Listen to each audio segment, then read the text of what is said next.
कुलदेवीची सर्वात प्रभावशाली सेवा म्हणजे दुर्गा सप्तशतीचा पाठ.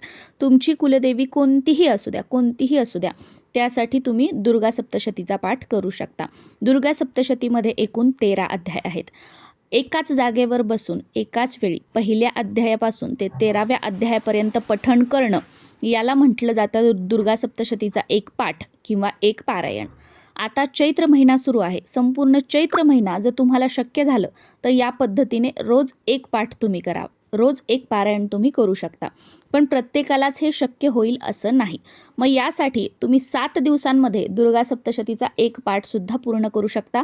म्हणजेच 7 दिवसामध्ये तुम्ही एक पारायणसुद्धा पूर्ण करू शकता.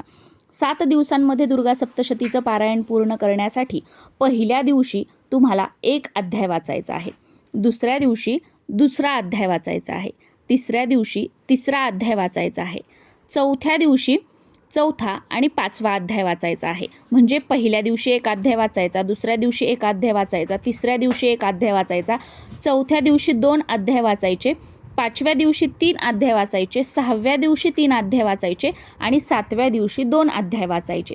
म्हणजे तुमचे 7 दिवसांमध्ये एकूण 13 अध्याय पूर्ण होतात.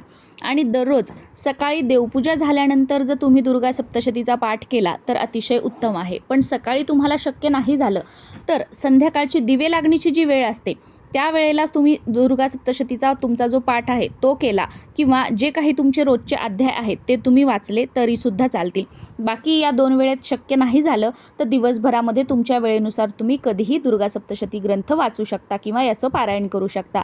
दुर्गा सप्तशतीचं पारायण देवघरासमोर बसूनच करायचं आहे. देवासमोर दिवा लावायचा, धूपबत्ती लावायची, कुलस्वामिनीला हळद कुंकू अर्पण करायचं, 9 मंत्र ओम ऐं ह्रीं क्लीं चामुंडाय विच्चे हा 108 वेळा म्हणजे याचा एक माळ जप करायचा आणि त्यानंतर त्या दिवशीचे आपले जे अध्याय आहेत ते वाचायला तुम्हाला सुरुवात करायची आहे. पारायण करताना 7ही दिवस बसण्यासाठी एकच आसन घेतलं तर अतिशय उत्तम, जागा एकच ठेवली तर अतिशय उत्तम.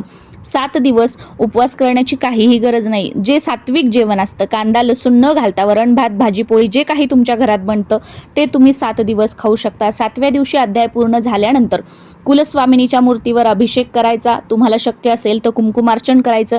काहीतरी गोडाचा खिरीचा त्या दिवशी नैवेद्य बनवायचा, तो कुलस्वामिनीला आपल्या दाखवायचा आणि क्षमा प्रार्थना करून आपलं 7 दिवसांचं हे जे पारायण आहे ते पूर्ण करायचं आहे.